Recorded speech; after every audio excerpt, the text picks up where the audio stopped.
Mademoiselle, messieurs, bonjour et bienvenue sur ce plateau de KTO Magazine. Les banlieues françaises ont été, vous le savez, secouées par des émeutes qui ont provoqué de nombreuses dégradations, à la fois physiques et matérielles. Quelles conséquences doit-on tirer de ces émeutes? Peut-on parler de simples poussées de fièvre? Problèmes d'intégration ou problèmes sociaux? Quels sont les risques qui existent aujourd'hui pour notre société? Nous reviendrons sur les incendies des lieux de culte catholiques et juifs qui ont eu lieu au cours de ces violences, sur l'islamisme qui se développe dans les cités et sur les réponses apportées par l'Église, avec notamment un très beau reportage au Val-Fouré. Invité de cette émission, Guillaume Bigot, bonjour. Bonjour. Vous êtes ancien rédacteur en chef à l'événement du jeudi, auteur du livre Les 7 scénarios d'Apocalypse, un best-seller qui annonçait déjà autrefois la tragédie du 11 septembre. Et ce livre, Le jour où la France tremblera, publié l'année dernière, un livre, je dirais là aussi prémonitoire, qui annonçait ces émeutes, un livre publié chez Ramsay. Vous-même, vous êtes issu des cités. Alors tout d'abord, j'aimerais vous demander quel est votre constat aujourd'hui par rapport à cette situation? Mon premier constat, c'est que ces voitures qui ont brûlé et qui ont tant impressionné nos concitoyens, il ne faut pas oublier qu'en dessous de ces petits feux de voiture, il y a un volcan. Et ce volcan, il est infiniment plus grave.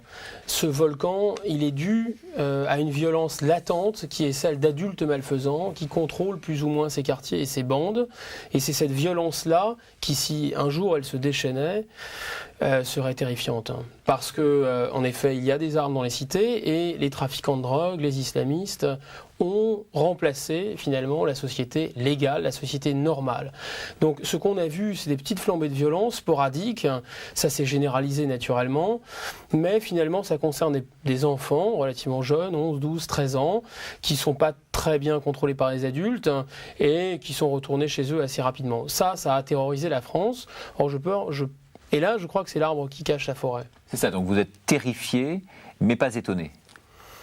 Étonné, peut-être la seule source d'étonnement, c'est que ce soit pas arrivé plus tôt, finalement, parce que tout était en place depuis pas mal de temps pour que ça explose.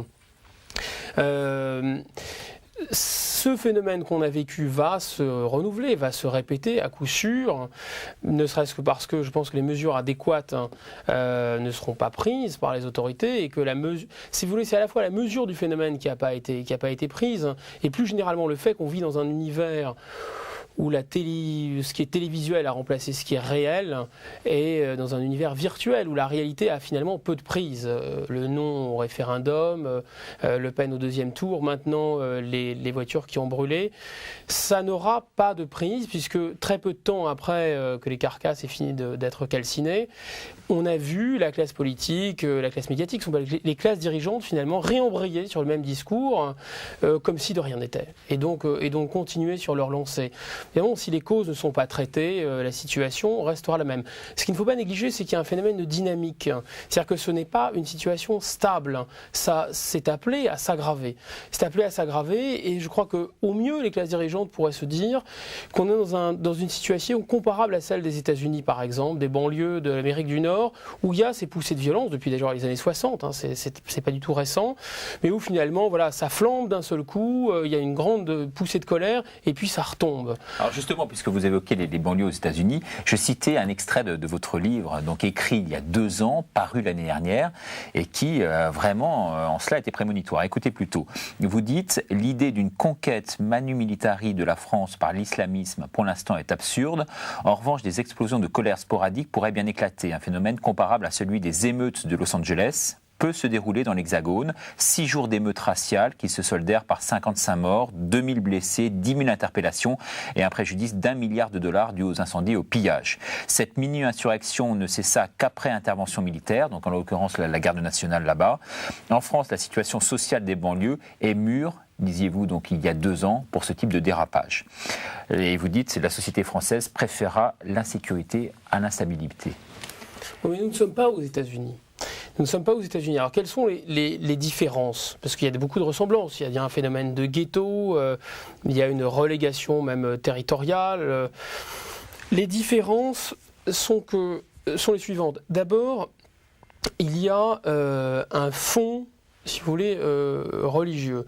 Ce phénomène de colère dans les banlieues ne se réduit pas à l'islamisme.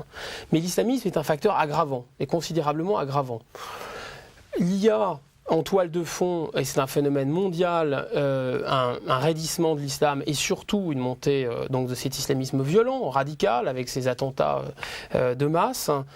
Et dans les banlieues américaines, pour commencer, les émeutiers, les gens des ghettos ne sont pas islamistes et l'islamisme n'est pas chez lui sur place.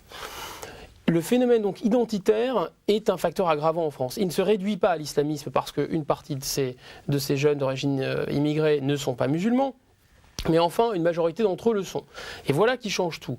Le deuxième facteur, c'est que dans les banlieues américaines, les trafiquants de drogue et les émeutiers sont patriotes américains. Donc le phénomène d'identité est beaucoup moins aigu. C'est évidemment un phénomène de jacquerie, les pauvres contre les riches, mais c'est pas ça peut être un phénomène racial, évidemment, les noirs contre les blancs, mais c'est pas un phénomène identitaire. C'est pas à mort la France, ou je veux pas utiliser des termes trop grossiers, nique la France, comme on dit vulgairement dans les cités. Un détail seulement et une anecdote. Il y a des petits gris-gris ou des petits pendentifs, soit africains, soit musulmans, qu'on peut mettre sur les automobiles. Les gens des banlieues le savent, et même s'ils ne sont pas d'origine immigrée, ils le mettent sur leur voiture. Ce qui permet évidemment à ces voitures de ne pas brûler. Donc les voitures qui brûlent sont les voitures non identifiées a priori comme des voitures musulmanes ou africaines. Donc il y a un phénomène exacerbé et aigu d'identité, de quête d'identité. On peut dire que la violence, comme la violence d'ailleurs dirigée contre la société française en tant que telle ou contre les symboles de la France, c'est une violence qui ne peut pas être prise au pied de la lettre. Il faut expliquer pourquoi naturellement, mais mon analyse est la suivante. Le feu qui est déclenché ou les phénomènes de violence sporadique des bandes d'adolescents ou d'enfants ont exactement le même sens que les crises de nerfs ou de colère des petits-enfants. C'est-à-dire que les petits-enfants cassent tout, précisément pour que les adultes s'intéressent à eux et précisément pour que les adultes fassent montre d'autorité. Et il y a... Du point de vue psychanalytique, en fait, ça s'analyse très bien. Absolument. Deuxièmement, il faut bien comprendre aussi que cette haine anti-France, il faut appeler les choses par leur nom, cette haine anti-France est l'expression contrariée d'un désir puissant et profond, non pas d'intégration comme on dit, mais c'est presque une revendication patriotique à l'envers. J'en veux pour preuve, si on s'en souvient, que lors de la Coupe du Monde en 98, dans la cité où j'ai grandi, toutes les fenêtres pratiquement étaient pavoisées bleu, blanc, rouge. En 98, toutes les banlieues de Paris, celles-là même qui aujourd'hui mettent le feu aux voitures, ont convergé vers la capitale. Il y a une concentration de population incroyable. D'ailleurs, la préfecture de Paris s'en était ému, et pourtant aucun abribus n'est tombé, il n'y a eu aucune déprédation, aucun acte de vandalisme. Donc c'est bien la preuve qu'ils sont en quête de quelque chose d'une appartenance à un territoire, d'un drapeau qui les rendrait fiers. Et en 98, ils en étaient fiers. En étant fiers, évidemment, ils n'ont pas cassé ce dont ils étaient fiers. Donc il y a une revendication identitaire très puissante, extrêmement puissante. Là, je citerai le socialiste Jean Jaurès qui disait « La patrie, c'est le bien de ceux qui n'ont rien ». Alors, évidemment, le sentiment de patriotisme a disparu, et en premier lieu chez les classes dirigeantes, qui noient, si vous voulez, la France dans un bain mondial ou éventuellement dans une identité européenne complètement, à mon avis, factice. Et donc, il y a un puissant besoin des gens modestes, mais en particulier de ces enfants d'origine immigrée qui en ont vraiment vitalement besoin. Si les dirigeants ne ressentent pas ce besoin, en revanche, ces gens, eux, en ont un besoin puissant. Et donc ça se manifeste de manière totalement contrariée. C'est un amour déçu, si vous voulez, c'est un dépit amoureux, et donc ça se transforme naturellement en haine. Voilà qui est extrêmement inquiétant, parce que ça crée un terrain propice pour que ce que j'appelle les adultes malfaisants, principalement les trafiquants ou alors les islamistes, eux, propagent leurs idées. Alors précisément concernant l'islamisme, puisque vous le montrez du doigt, cette doctrine islamique qui est en vogue actuellement dans les banlieues, est-ce qu'on peut clairement l'identifier? Et quelle est-elle? Oui, c'est le courant dit salafiste. Courant salafiste qui est lui-même éclaté en plusieurs branches, dont toutes... Alors, pour être un peu pédagogique, dans l'islam sunnite majoritaire, il y a un peu comme dans le protestantisme, des courants juridiques et un éclatement des doctrines. Il n'y a pas d'église structurée avec un dogme. Donc à la fois des courants différents et en même temps, même chaque fidèle peut lui-même interpréter les textes un peu à sa sauce. Or, ce courant salafiste, c'est celui qui est lié à la monarchie d'Arabie Saoudite, à la famille régnante en Arabie Saoudite, et ce courant salafiste, salaf ça veut dire ancêtre, c'est celui qui prône un islam le plus rigoureux, le plus conforme au canon de Mahomet. Donc le plus rétrograde. Au sein de ce grand courant salafiste, il y a une sous-branche qui prône l'action violente, dont Ben Laden, si vous voulez, est le représentant le plus charismatique. Or, cet islam salafiste, parfois, il est bon enfant. Il a un visage bon enfant. Donc, il y a un discours religieux qui est très dur, des dogmes qui sont très durs et très, on peut dire, réactionnaires, mais en même temps, une partie de ces salafistes ne prônent absolument pas la violence. Ils font d'ailleurs du porte-à-porte pour essayer spécifiquement de reconvertir les gens, les musulmans, dans des zones non musulmanes, dans des zones chrétiennes, d'habitation chrétienne, pour les reconvertir, pour les ramener à l'islam. Alors pourquoi c'est un danger? Mais en raison précisément de ce phénomène d'identité, de ce besoin, de cette soif d'identité. On n'a pas remarqué suffisamment que les jeunes défendent des cages d'escalier. Et c'est plus qu'un symbole. C'est la preuve. C'est la preuve que l'être humain est un mammifère fortement territorialisé et qu'il va s'approprier un territoire. Il a fondamentalement besoin de vivre en groupe, il recrée des bandes, et que ces bandes soient sur un territoire et marquent leur territoire. Naturellement, des phénomènes d'intégration à des groupes n'existent plus. Il n'y a plus de partis communistes, il n'y a plus de jeunesse ouvrière chrétienne, il n'y a plus de partis politiques pour, entre guillemets, embrigader cette jeunesse, il n'y a plus de scoutisme. Et donc, évidemment, dans un âge de grande fragilité psychologique, on quitte le foyer, on a besoin d'être pris en charge par des adultes qui ne sont pas les parents. Et aussi, il y a des phénomènes de groupes spontanés. Mais en plus, il y a un besoin d'identité forte. On se cherche. Le patriotisme et les mouvements qui encadrent la jeunesse, le patriotisme ou d'ailleurs l'idéologie communiste ou encore une fois l'idéologie chrétienne, répondait précisément à ce besoin. Donc on a toujours connu plus ou moins ces bandes d'adolescents. La crise économique a fait que ce phénomène a été multiplié par 10, par 100, puis par 1000. Donc il y en a beaucoup plus qu'avant. Mais en plus, il y a ce phénomène d'identité aiguë. Or, les islamistes, eh bien, ils répondent précisément à ce besoin. Alors qu'est-ce qu'ils font? Que font d'ailleurs les trafiquants de drogue? Eh bien, ils vont sur le territoire. Ils ne sont pas perçus comme des occupants. Pourquoi? Parce qu'ils prennent simplement le contrôle des bandes qui existent. Des bandes existent, elles se sont appropriées les territoires, et ces islamistes, ces trafiquants de drogue deviennent les chefs naturels des bandes et prennent l'ascendant sur des bandes. Alors là, il y a quand même un arrêt sur image à faire. Pourquoi les grands frères, ça ne marche pas? Pourquoi les médiateurs sociaux, ça ne marche pas? Parce que finalement, il y a beaucoup d'adultes qui essayent de prendre en main ces adolescents et ces enfants. Il y a énormément d'argent qui a été dépensé. C'est la fameuse politique de la ville. Près de 40 milliards. Donc on ne peut pas dire que l'État soit resté les bras ballants.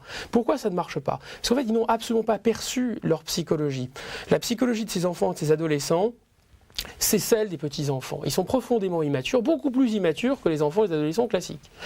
Exemple. Eh bien, il y a le monde de l'enfance et le monde de l'adolescence. Quand on a 13-14 ans, on commence à s'intéresser aux garçons ou aux filles, et donc c'est plus garçons et filles séparés. Eh bien, vous constaterez que dans ces bandes, ce sont uniquement des garçons, et que les garçons et les filles sont totalement séparés. Voilà une première preuve d'immaturité. Donc, ils sont à l'état de bébé, si vous voulez, psychologiquement.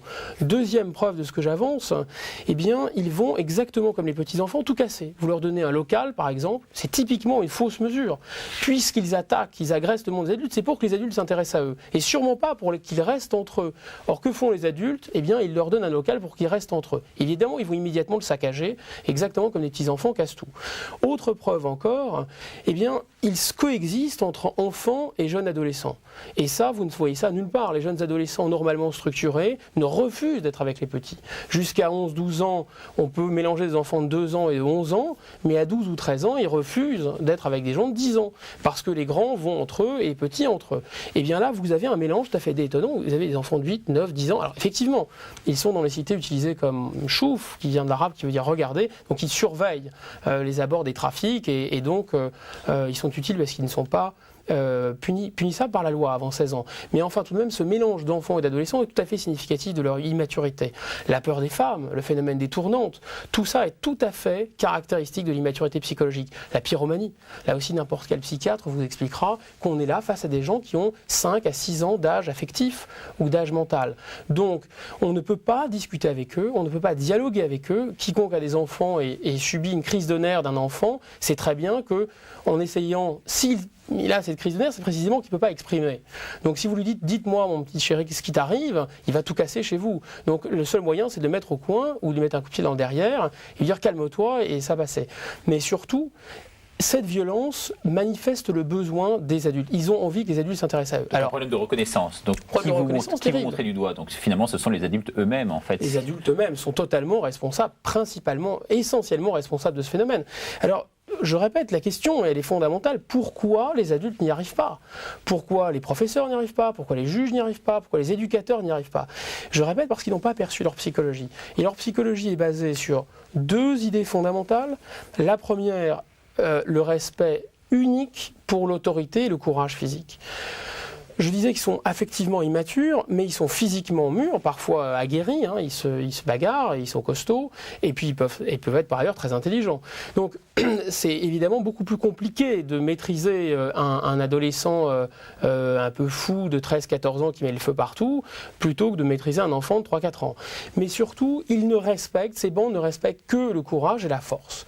Et voilà encore un tabou de notre société. Le tabou de la société actuelle, c'est plus le sexe, la pornographie est répandue partout. Ce qui est vraiment pornographique pour la société actuelle, c'est de considérer que les enfants ou les adolescents aiment la violence. Les petits garçons ont un goût pour la violence. Ils jouent volontiers avec des pistolets, ils se tapent dessus. Eh bien, ceux-là, à l'adolescence, avec des poussées de testostérone, d'hormones d'agressivité, ils adorent la bagarre, ils adorent la violence. Ils la cherchent d'ailleurs, ils la recherchent constamment.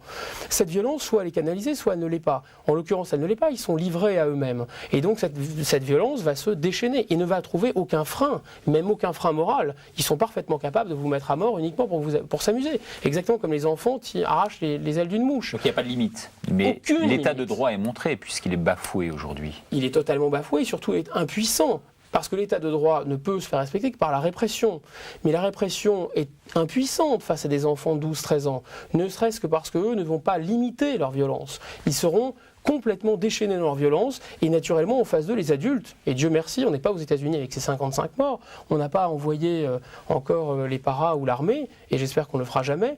Et la violence qu'on utilise nous pour les maîtriser est une violence modérée. En face, leur violence n'est absolument pas modérée. Ils sont capables d'incendier, ils l'ont fait, ils ont arrosé d'essence un handicapé, donc ils ne se retiendront absolument pas dans la violence. C'est pourquoi la répression ne peut pas être une solution et aboutira au carnage. Mais je répète, les adultes qui essayent de s'intéresser à eux ne comprennent pas que la première chose qu'ils recherchent, c'est une forme d'autorité, et que la seule vertu qu'ils respectent dans leur univers barbare de vandales, c'est la force physique et le courage. Et ça, ils le respectent. Donc quand un trafiquant de drogue vient les voir et dit « baisse le regard, sinon je vais te casser la figure », ou quand un islamiste revient d'Afghanistan et leur dit « moi j'ai pas peur, tu me fais pas peur, et votre violence, je vais vous briser ou vous couper en rondelles », ils sont très impressionnés. Et là, ils sont face à un phénomène extraordinaire. Les seuls adultes qui n'ont pas peur d'eux et qui les rencontrent, c'est la police. Mais la police est là pour les réprimer, pas pour s'intéresser à eux. C'est pas son travail. Or, ces adultes malfaisants qui n'ont pas peur, eux, ils s'intéressent à eux, ou en tout cas, ils font mine de s'intéresser à eux. Et pour eux, c'est un déclic extraordinaire, puisqu'enfin, ils respectent un adulte qui n'a pas peur d'eux, et qui s'intéresse à eux, et qui ne les réprime pas. Et ça marche en plus au chantage affectif. Voilà le premier secret des adultes malfaisants. J'ai vu des islamistes contrôler 200 gamins au doigt et à l'œil sans armes. J'ai vu des trafiquants de drogue se faire obéir de dizaines et dizaines de petits fauves qui obéissent, mais vraiment aveuglément à ce nouveau chef, exactement comme ils obéissent à leur chef, d'ailleurs naturel.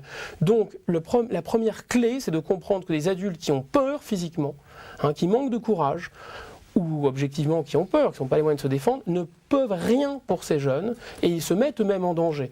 Donc les grands frères, ils sont hors sujet, les femmes en général sont hors sujet, etc., etc. Mais la deuxième clé, et ce que comprennent bien ces adultes malfaisants, c'est que c'est un phénomène de groupe et pas un phénomène individuel. Et là aussi, on est dans une idée fausse de la société qui empêche d'agir efficacement.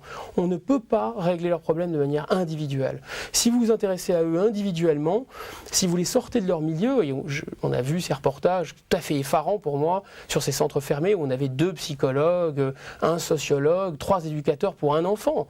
Et ils essayaient, mais ils n'y arrivaient absolument pas, parce que dès que l'enfant est remis dans son univers, dès qu'il est remis dans la cité, donc sur son territoire qui lui appartient, et dans sa bande, évidemment, il va replonger immédiatement. Donc la solution n'est que collective. La solution n'est que collective. La solution consiste à imiter nos ennemis, donc à imiter les islamistes, à imiter les trafiquants et à envoyer des adultes aguerris qui s'intéresseraient à eux, qui les éduqueraient avec des méthodes effectivement relativement brutales, mais des méthodes éducatives qui ne sont pas des méthodes de répression. Le but, c'est pas de les réprimer, le but, c'est de les resocialiser, leur donner une assurance, une confiance en eux dont ils manquent cruellement. Et s'ils ont un modèle qu'ils admirent, qui impose le respect physique, ils seront très rapidement encadrés. Contrairement à ce qu'on pourrait croire, c'est beaucoup plus facile.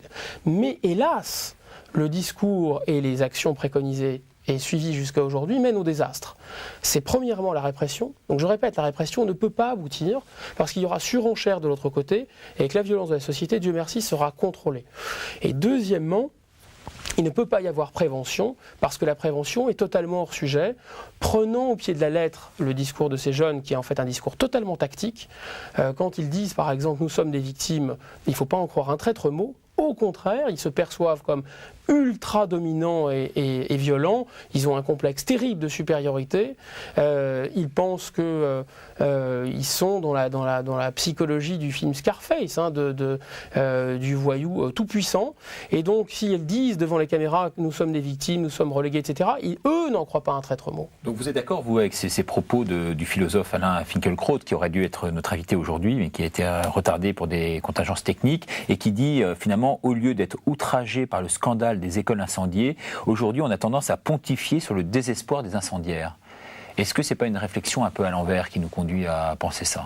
Totalement. Je pense que moi, objectivement, ils sont des victimes, mais il ne faut sûrement pas leur dire. Si vous leur dites, vous aggravez considérablement le problème. Évidemment, si vous voulez, c'est plus que les justifier. Inconsciemment, si on part de mon hypothèse, à savoir que ces jeunes, en fait, veulent inconsciemment une autorité et qu'on les réprime, en tout cas qu'on s'intéresse à eux, qu'on les considère, ils considèrent la société comme une société de lopettes, totalement incapable de se défendre, méprisable, profondément méprisable, ne serait-ce que parce qu'elle leur trouve des excuses. Plus on leur trouve des excuses, plus ils nous trouveront méprisables, plus ils nous agresseront. C'est un phénomène de dressage. Si vous laissez le chien devenir le mâle dominant, évidemment, c'est fini, vous perdez totalement le contrôle. Voilà qui s'est produit avec toute une partie de la jeunesse. Voilà l'effarante réalité en France. Toute une partie de la jeunesse est maintenant hors de contrôle. On lui a laissé impressionner, intimider le monde des adultes. Tout ça est affaire de psychologie, ça se joue à l'intimidation. Un dresseur contrôle des tigres, alors que manifestement, si les tigres s'aperçoivent que le dresseur n'est qu'un dresseur et que ça repose sur du bluff, il se fait instantanément dévorer. De la même façon, l'islamiste qui contrôle 200 gamins, si les gamins comprennent, il ne va pas utiliser la force physique, il ne va pas lever la main sur eux. Évidemment, il se ferait, sans quoi il serait massacré. Mais il va réussir par l'intimidation et aussi sans doute par le chantage affectif. C'est-à-dire qu'ils vont là rencontrer des gens qu'ils vont admirer, et je répète, ils n'admireront ces adultes que parce qu'ils sont courageux et parce qu'ils n'ont pas peur d'eux. Si vous avez peur d'eux et que vous manquez de courage, ils vous méprisent et ils vous agressent. Mais sûrement que ce discours d'excuses est perçu par eux, est complètement compris, et là pour le coup de manière très consciente par eux, comme un discours de lâcheté, de peur et finalement de mépris. Ils se sentent en fait méprisés par notre peur et par notre crainte.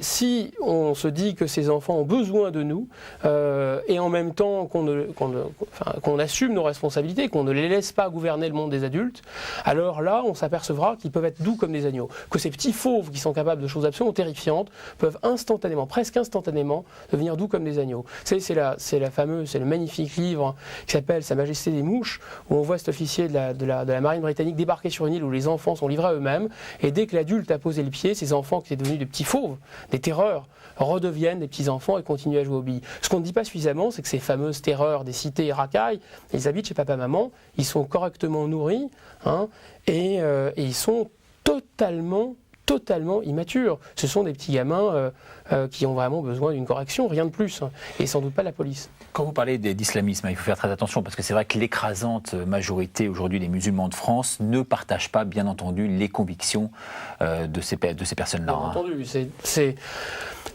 Il faut bien le préciser, pour pas qu'il y ait d'amalgame, et que nos auditeurs, par exemple, puissent le croire. C'est certain, mais il ne faut pas non plus se voiler la face, sans jeu de mots. C'est-à-dire que il y a quand même un boulevard là, dans ces cités, il y a un boulevard dans les prisons notamment, pour l'islamisme. C'est-à-dire que si nous n'y allons pas, d'autres iront et d'autres y vont déjà. Et les résultats et les succès qu'ils rencontrent sont généralement sous-estimés. Il y a en fait, vous avez raison de rappeler, ça n'a rien à voir avec la religion musulmane en tant que telle dans notre pays, notamment sa pratique par des adultes, et les adultes socialement intégrés, qui sont généralement tout à fait, qui n'ont absolument pas partie liée avec cet islam dur, mais par contre c'est totalement lié à ces bandes d'enfants ou d'adolescents livrés à eux-mêmes. Là, je répète, c'est le phénomène d'adultes qui ne les craint pas, qui exercent un chantage affectif et qui s'intéressent à eux. Et ils vont être extrêmement réceptifs, parce qu'ils ressentent une haine, ils se ressentent appartenir à un territoire, et l'islamisme va donner une raison d'être, une expression à cette haine, va la justifier, va l'amplifier, et va correspondre totalement au sentiment que c'est eux contre nous, eux contre le reste de la société. Et c'est encore plus vrai donc en prison, qui est devenu, d'après vous, un lieu privilégié précisément pour la formation de ces terroristes. La prison, ça va très vite parce qu'il y a un enfermement, il y a une extrême fragilité psychologique due à cet enfermement, et que là, pour le coup, il y a se reproduit, mais avec des adultes cette fois-ci, ou des gens plus âgés, un abandon et une espèce de la société est individualiste, sauf que si les individus ne trouvent pas à s'intégrer, ce sont des infra-individus, ils vont s'effondrer à l'intérieur d'eux-mêmes. Et là, tout le travail de l'islamisme, ça va consister à les reconstruire. Si vous voulez, ils ont une estime d'eux-mêmes très, très, très faible, et l'islamisme va leur donner un ego surdimensionné, et va leur donner l'appartenance à un groupe, et va leur donner identité, et va leur donner une raison de vivre. Et là, ils ont un public, sans faire de jeu de mots, dans les prisons, ils ont un public captif, naturellement. Et ça va très vite. Et ça ne concerne pas seulement les gens d'origine musulmane, d'ailleurs. Alors, ce qu'on va faire, Guillaume Bigot, c'est vous montrer un reportage qui avait été diffusé il y a quelque temps chez nous et qui avait connu un grand succès, axé sur un jeune homme qui s'appelle Ladji Diallo. C'était un jeune homme qui habitait dans les cités, qui était très très violent, il va nous le confirmer, nous le dire en fait à l'antenne. Et puis, grâce à la foi qui a mûri progressivement, il s'est vraiment racheté un autre statut, et aujourd'hui, c'est un artiste très très talentueux, vous allez voir. Regardez plutôt.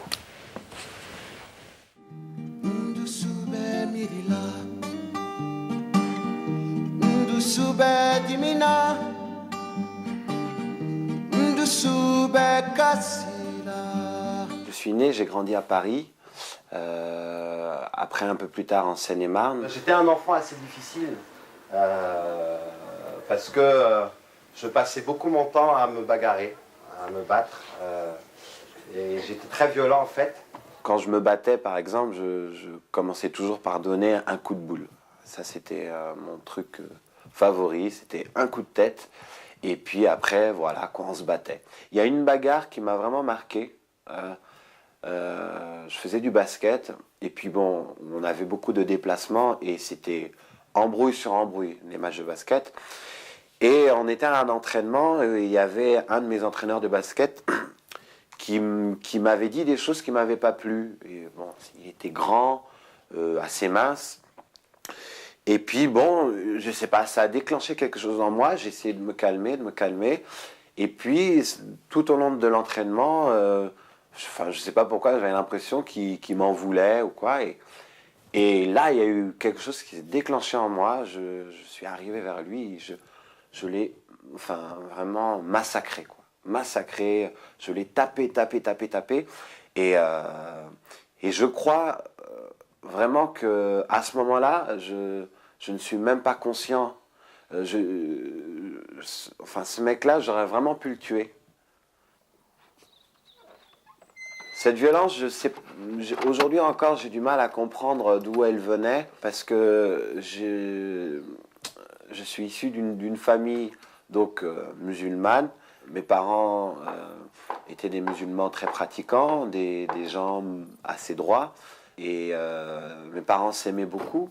Et j'ai hérité de plein de belles choses de mes parents, donc je sais pas encore, j'ai du mal à expliquer, mais ce qui m'effraie un petit peu, c'était que j'étais pas le seul, quoi. Je veux dire, on était beaucoup dans ce cas-là.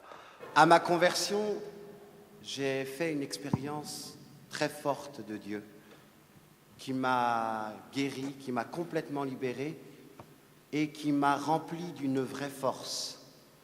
Cette expérience, je la souhaite pour chacun d'entre vous. Mes parents ont toujours eu le souci de nous envoyer, nous tous les 6 enfants, en centre de vacances. Et ils n'ont jamais pu le faire, étant donné qu'ils n'avaient pas beaucoup de moyens, jusqu'au jour où ils ont rencontré le Père Joseph, ce prêtre qui a une colonie de vacances en haut, dans les montagnes, près de Lourdes, qui accueille des jeunes tous les ans, l'été, avec 1 semaine de pèlerinage à Lourdes, 2 semaines de camp montagne, et pour pas cher, et avec un grand respect des autres religions.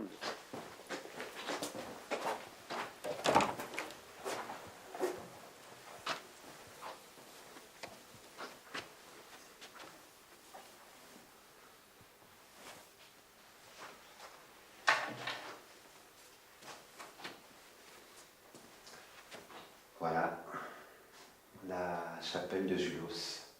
Je suis rentré. Voilà, il y avait une ambiance assez paisible, quelques cierges d'allumés. Voilà, je me suis avancé près de l'autel. Et je me suis assis ici, là.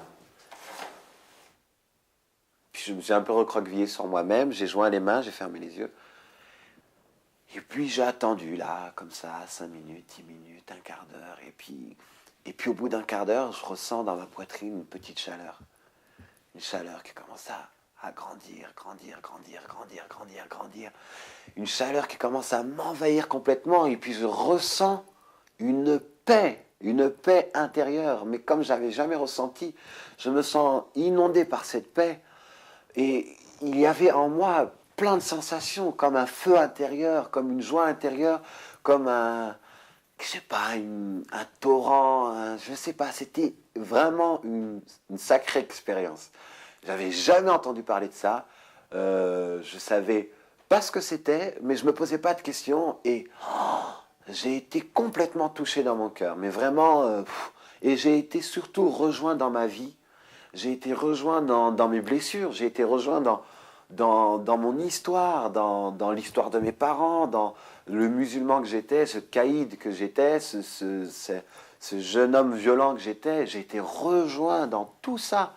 Et du coup, voilà, je me suis senti d'un seul coup rempli d'une force. Et je suis ressorti de cette chapelle avec ça. Et je savais dans mon cœur la rencontre que je venais de faire. Brûle mon corps, brûle mon âme. Brûle mon corps, brûle mon âme. Brûle mon corps, brûle mon âme. Brûle mon corps, brûle mon âme.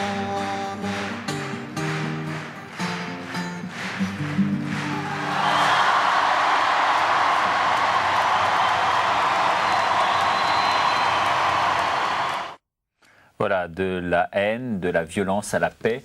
Est-ce qu'un tel cheminement est commun dans les banlieues? Est-ce que c'est sa valeur d'exemple, en gros, ce qu'on vient de diffuser? J'ai très très envie de vous dire oui, et pas seulement parce qu'on est sur KTO. Je me reconnais en partie dans ce témoignage. J'étais moi-même violent, agressif, j'étais dans une bande aussi, mais on est des individus pour qui la chance, je pense, a joué un rôle essentiel. D'aucuns appelleraient ça la foi. Oui, c'est probablement le mécanisme de la résilience. Et puis le fait d'avoir rencontré des adultes. Je vais en tirer plusieurs leçons. D'abord, il y a des exemples, on cite des exemples, par définition, ce sont des exemples totalement isolés, individuels, et donc ce n'est pas des effets de masse. Vous n'avez pas d'effet de masse là-dedans. Bon, c'est bien d'ailleurs la raison pour laquelle vous montrez ce jeune homme en exemple. Le deuxième remarque, c'est qu'évidemment, on comprend le besoin de sens, d'identité. Là, c'est quelqu'un qui a grandi dans la religion musulmane, qui est passé au christianisme. fréquemment l'inverse dans les banlieues, des gens d'origine chrétienne qui passent à l'islam. Donc le besoin de sens, d'identité dont on parlait est aigu. Il est d'autant plus aigu qu'on a transféré des petits Bamako, des petits Alger dans les banlieues. On parle d'intégration, ça n'a pas grand sens. Vous allez dans ces cités, vous voyez des paraboles partout. Évidemment, on ne peut pas s'intégrer par la télévision. Mais de la même façon, vous allez à l'école, vous vous retrouvez exclusivement des gens d'origine immigrée. Donc comment vous intégrez ? Vous allez au travail, mais il n'y a pas de travail. Donc pas d'intégration dans le travail non plus. Pas d'intégration par la culture, pas d'intégration par les partis politiques, pas d'intégration par l'école. Et pas d'intégration également, un autre facteur que vous développez, c'est par le service militaire. C'était peut-être le dernier moyen qu'on avait de fondre, si vous voulez, ces jeunes d'origine étrangère dans un creuset national. Et on l'a supprimé. C'est d'autant plus grave que ce service militaire pourrait remplir deux fonctions. Canaliser la violence des uns et apprendre la violence aux autres. Parce que finalement, une grande partie du problème, c'est que cette société est devenue non pas trop douce, aucune société n'est trop douce, elle est devenue doucereuse, elle est devenue, là c'est pas parce que je suis sur KTO, mais il me revient une formule des évangiles, hein, qui est la suivante, les tièdes seront vomis. Bon, y a quelque chose de très tiède finalement, c'est totalement différent, être pacifique et pacifiste, c'est deux attitudes complètement différentes, et je pense d'ailleurs que le Christ n'était pas pour la paix à tout prix.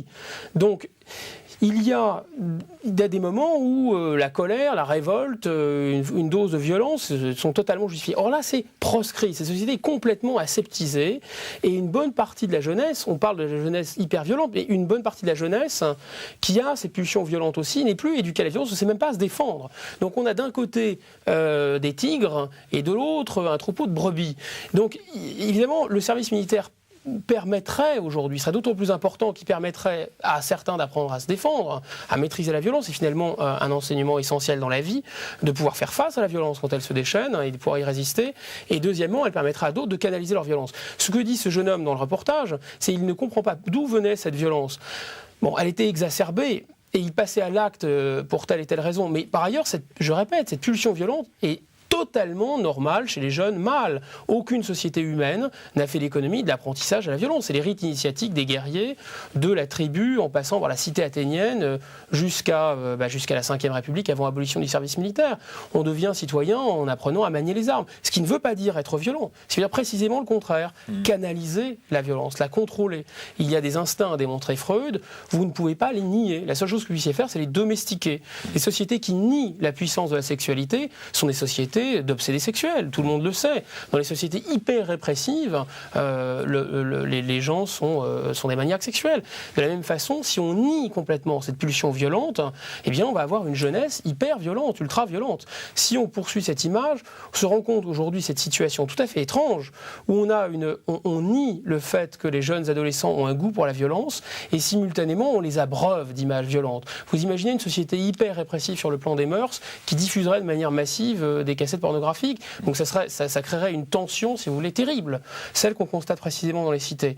Mais surtout, je pense que ce jeune homme dit qu'il a trouvé la foi grâce à un modèle, manifestement. Donc là aussi, le rôle du modèle. Le fameux père qu'il a rencontré. Le fameux père qu'il a rencontré. Donc il a trouvé quelqu'un qu'il a admiré et qui s'est intéressé à lui. Et ça a sans doute créé un déclic. Dans un univers où il était décentré, là, pour le coup. Où il a été sorti de sa cité et amené dans un univers, dans un monde, un contexte assez rural, oui. Ouais. Ou dans des montagnes. Donc la sortie de l'influence de son groupe, il a subi l'influence d'un autre groupe. C'est fondamental à comprendre. Les adolescents ou les jeunes enfants ne peuvent pas résister à la pression du groupe. Les marques l'ont bien compris. Et je ne peux pas m'empêcher de penser quelque chose de fondamentalement tartuffe dans cette société. Les studios Universal Music diffusaient les raps de NTM, par exemple. Ils disaient aujourd'hui, qu'est-ce qu'on attend pour mettre le feu ? Il faut aller à l'Élysée, brûler les vieilles et les vieux, etc., etc. Donc vous voyez, les sociétés multinationales vendent du rap, dégagent de gras profits pour les conseils d'administration de ces entreprises en appelant à l'émeute, au meurtre, au vandalisme. C'est absolument tartuffe. Alors on va vous montrer un autre exemple sur lequel vous allez être appelé à réagir. C'est celui d'une sœur qui habite au Val-Fouré. Je crois que c'est un quartier que vous connaissez bien, hein, pour y avoir également habité, vous ? J'y ai pas habité, mais j'ai été candidat aux élections législatives sur place. Donc si les gens du Val-Fouré regardent cette émission, je les salue et je les oublie pas. Regardez ça, c'est l'exemple d'une religieuse donc sur place qui fait son chemin également. Regardez. En plein cœur du Val-Fouré à Mantes-la-Jolie, l'association Éveil Matin s'occupe des enfants du quartier. Dans ce cadre-là, sœur Marie-Paul et des animateurs donnent du temps et de l'affection à ces jeunes. Objectif, renforcer ou donner des repères nécessaires à la vie en cité. Le premier but de l'association, c'est de consolider ou de permettre d'acquérir des aptitudes indispensables à la scolarité. C'est l'apprentissage de la concentration. C'est savoir rester assis 2 minutes sur une chaise.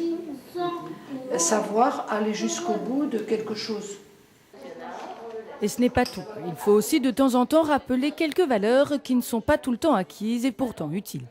Les valeurs que nous essayons de cultiver, entre guillemets, c'est tout ce qui peut aider à la relation. Dire bonjour, dire au revoir, dire merci, dire s'il te plaît, les mots magiques. Autrement dit, les rudiments de la relation qui sont la politesse, quoi. Savoir se présenter, savoir être poli. Et pour inculquer à ces bambins toutes ces valeurs, on pose des règles. En effet, chaque inscrit à l'association doit signer son règlement. En plus de ça, chaque animateur a sa propre méthode pour se faire respecter. En commençant déjà la séance de soutien scolaire par une petite séance de relaxation pour les amener à être ouverts pour pouvoir vraiment entrer en apprentissage ou en situation agréable d'apprentissage en quelque sorte. Et cet apprentissage permet de poser la première pierre d'un édifice. Ce qu'on se dit, c'est que le peu de travail qu'on fait avec eux, en fait, il leur restera toujours une trace quelque part dans leur tête et on espère que ça jouera sur leur comportement. Pour sœur Marie-Paul, ce travail est source d'enrichissement personnel et permet aussi de porter un regard serein sur l'avenir. Premièrement, ça m'apporte de ne pas avoir peur face à tout ce que j'entends. Et en même temps, de voir une espérance folle par rapport à la jeunesse. Mon espérance, elle n'est pas vaine parce que je vois déjà des germes. Donc je peux espérer que nous pourrons ensemble bâtir une société qui se tienne. Et une société moins violente, basée sur le respect des différences, car la jeunesse de demain, ce sont aussi ces enfants-là. Pleine d'espérance, hein, cette religieuse. Vous réagissez comment ? Je ne vois pas de jeunes adolescents. C'est-à-dire, tout ça est bel et bon et je ne veux pas minimiser l'extraordinaire travail de cette religieuse. Elle fait un travail absolument essentiel puisque des enfants principalement d'origine immigrée qui ne parlent pas nécessairement français à l'école, elle les soutient en français, etc. Et donc c'est un travail absolument admirable et indispensable. Mais j'ai remarqué qu'il n'y a que de très jeunes enfants et qu'elle ne fait pas, sans doute ne fait-elle pas la même chose, ou ne peut-elle pas faire la même chose avec des gens qui ont entre 12 et 13 ans, donc le moment où les hormones de pulsions agressives se réveillent, et puis 25 ans. Là, les garçons de cet âge-là, sans doute, ne peut-elle pas les faire s'asseoir, hein, signer gentiment une charte et puis réviser leur cours. Donc le problème, il est circonscrit hein, dans les âges. Avant l'arrivée de ces hormones, il n'y a pas de problème, ils ne sont pas agressifs, hein, et après, il y a une retombée. Et le jeune homme, dans le reportage précédent, disait « Je ne m'explique pas pourquoi je n'ai plus cette violence. » Pour des raisons ne serait-ce qu'hormonales, hein, parce qu'il va être beaucoup moins sujet à ces bouffées d'agressivité. Ouais, mais c'est surtout parce que la foi l'a habité. La foi l'a habité, il a mis un nom sur ses blessures, sur ses douleurs. Bon, donc il s'est resocialisé, il a grandi, il a mûri, bien entendu, ça a joué. Mais je vous assure aussi que dans les quartiers, en général, passé 25 même 30 ans, c'est plutôt la barre. Certains deviennent des vrais caïds, de vrais malfrats, et donc persévèrent, si vous voulez, dans la violence, dont ils font quasiment un métier. Mais par ailleurs, les gens deviennent beaucoup moins agressifs.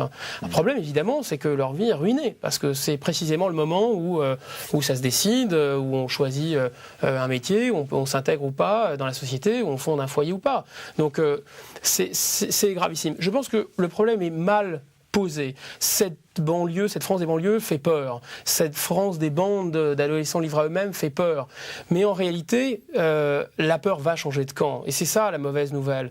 C'est que, non pas que je sois satisfait que la peur soit dans le bon camp, mais en réalité, ils ne peuvent pas grand-chose contre la société, qui est infiniment plus puissante que ce qu'on peut craindre, par contre. Et en cela, le phénomène de l'islamisme est en toile de fond et en filigrane. C'est qu'il ne faut pas résumer quand même le problème des banlieues à l'islamisme non plus. Absolument pas. L'islamisme est juste un facteur aggravant. Ouais. Le premier phénomène ne se réduit pas au second, et d'ailleurs ce sont des phénomènes indépendants, mais par contre l'islamisme joue le rôle d'un facteur aggravant. Je pense qu'il y a un terreau favorable pour que des groupes armés se mettent en place. On peut penser que d'ici 10 ans, il y aura eu des attentats de masse qui seront made in banlieue, si vous voulez, et que la société va extrêmement mal réagir. Et que de toute façon, le caractère incontrôlable de la situation dans les quartiers va faire que ce qu'on sent poindre aujourd'hui, c'est-à-dire une demande de répression, et je répète, ce n'est pas du tout la solution, va monter en puissance. Et un jour ou l'autre, la répression sera féroce. Donc voilà. Moi, la tragédie que je sens poindre, c'est absolument pas les fantasmes de l'extrême droite d'une conquête ou d'une invasion. Tout ça est totalement absurde. Le plus dangereux, ce qui nous pend au nez, c'est que d'ici 10 ans, la société réagit de manière extrêmement brutale, voire sanglante, et rétablit l'ordre par la violence. Bon, ça, c'est la première chose. L'autre chose, je crois, c'est que évidemment, ce sont nos enfants. On ne peut pas laisser nos enfants ni nous agresser, ni livrés à eux-mêmes. C'est totalement indigne d'une société comme la nôtre. Et une grosse part du problème, et là encore, l'un ne se réduit pas à l'autre, mais une grosse part du problème est l'immigration. On ne peut pas intégrer, naturellement, si on concentre des gens. Il faut qu'il y ait une majorité d'indigènes, une minorité d'immigrés, naturellement. Or, c'est totalement infaisable aujourd'hui. Donc, il faut absolument éparpiller. Les indigènes quittent les lieux, et de toute façon, on les concentre. Ça, c'est bien certain, on les concentre et on les parque. Donc, il faut les éparpiller. C'est absolument vital. Mais ça ne suffit pas. Il faut comprendre que cette immigration là ne s'intégrera pas. Donc on ne va pas vers des ghettos. Ils sont déjà là. On va vers le durcissement de ces ghettos dans un contexte qui est différent de celui de l'Amérique du Nord. Je répète, en Amérique du Nord, les trafiquants de drogue noirs américains sont américains. Ici, ils se revendiquent de plus en plus comme... C'est ce que vous disiez effectivement tout à l'heure en début d'émission.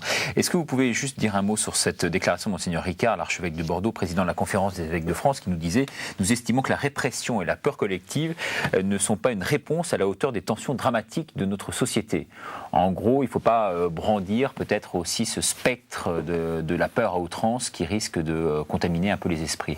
C'est délicat parce que vous avez deux types de discours. Le discours qui est celui-ci que je partage dans le fond, si vous voulez. Non seulement la peur n'est pas la réponse, mais la peur aggrave considérablement le tableau. Et en même temps, ceux qui tiennent ce discours, généralement minimisent l'ampleur du problème. Et ceux qui prennent la bonne mesure du problème se rendent compte à quel point c'est grave, à quel point il y a une contre-société, à quel point cette contre-société faite de trafic dégage des profits colossaux, à quel point il y a tout des pans entiers du territoire qui sont hors contrôle. Les gens qui prennent la pleine mesure n'entrevoient que la répression comme solution. Donc évidemment, je plaide pour une synthèse. Il faut regarder la réalité en face, voir à quel point elle est grave, et à quel point il y a une dynamique qui est extrêmement dangereuse et qu'il faut stopper tout de suite. Et simultanément, cesser d'appliquer des thérapies qui n'en sont pas et qui ne font qu'aggraver la situation. Guillaume Bigot, on arrive au terme de cette émission. Je vous remercie beaucoup d'y avoir participé. Peut-être encore une dernière question sur votre parcours personnel. Vous disiez tout à l'heure, et vous nous confiez, que votre parcours était un peu celui de Ladji Diallo, dont on voyait le reportage tout à l'heure. Comment vous en êtes-vous sorti? Parce que vous étiez issu de ces banlieues, précisément. Vous êtes devenu donc rédacteur en chef de l'événement du jeudi, une très belle progression sociale. Quels ont été pour vous, à titre personnel, ces événements, je dirais, détonateurs, sous une forme positive? Double. La première explication, c'est que j'ai été on peut dire exfiltré, puisque j'ai été dans un internat. Et donc, dans un internat, j'ai subi la pression d'un groupe, mais qui n'était plus le groupe de la Cité des Bandes. Donc, je suis devenu tout aussi conformiste, mais conformiste dans un univers où la violence n'était plus mise en avant. Bon, donc ça, je pense que ça m'a évidemment totalement sauvé la mise. La plupart de mes camarades ont fait tâter de la prison, etc. Bon, donc ont mal tourné pour la plupart. Et la deuxième explication, c'est que je suis tombé sur plusieurs adultes que j'ai admirés et qui m'ont servi de modèle. Je pense notamment à quelqu'un qui a eu une Seconde Guerre mondiale assez héroïque, et je veux dire que ça nous impressionnait beaucoup quand on était petit. Là aussi, il y a un exemple de courage. En résumé, il y a, si vous voulez, des facteurs aggravants qui sont l'islamisme et la non-intégration, la concentration de population, qui pourraient donner à ce problème des ghettos en France une coloration très inquiétante et qui pourrait donner à ces événements une tournure vraiment dramatique. Mais par ailleurs, il y a aussi une longue tradition française de révolte, de jacquerie, de révolution, qui est typique. Je crois que c'est Emmanuel Todd qui a dit, finalement, ce qu'on voit dans les banlieues, c'est assez typique de la France. En fait, les trafiquants ou les gens des ghettos aux États-Unis sont aussi des individualistes, à la mode anglo-saxonne. Et ils cherchent le profit personnel. Donc ils sont assez peu politisables et ils ont une conscience collective assez molle. En France, n'oublions pas que, quand bien même ils sont massivement d'origine immigrée, ils sont tout de même fortement influencés par la mentalité française. Et en France, évidemment, toute injustice sociale peut se transformer en révolte et en violence politique. Donc ça, c'est un élément aussi à prendre en compte. Il peut y avoir un embryon de révolte.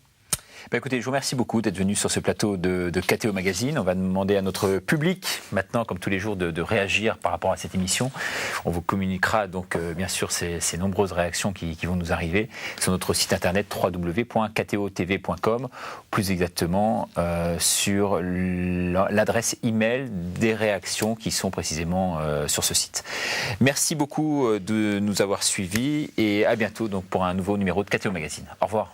Merci.